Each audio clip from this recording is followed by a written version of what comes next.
Ito mga bossing, mag-i-install ako ng hamba. Ito, ginawa ko, ginilagyan ko ng brace. Lahat yan, lagyan ko ng bracket para hindi siya magbago yung sukat.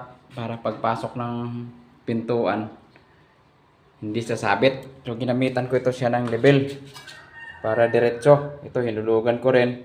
Itong hulog na to, fabricated lang to.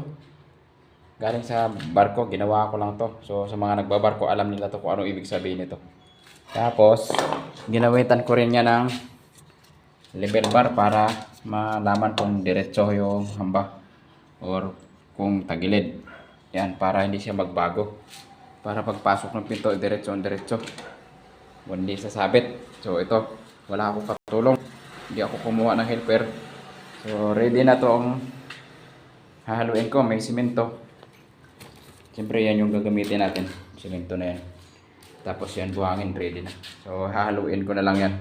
Tapos dadahan-dahanin ko lang kasi wala akong katulong. Dito sa barko. Ay, sa barko kasi may katulong doon. Dito wala. So yan.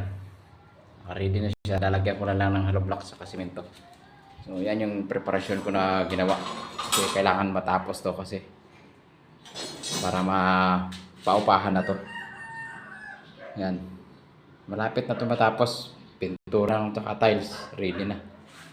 Para paupahan na ito dito kasi may malapit ditong SM na tayo dito. Malapit lang sa area namin.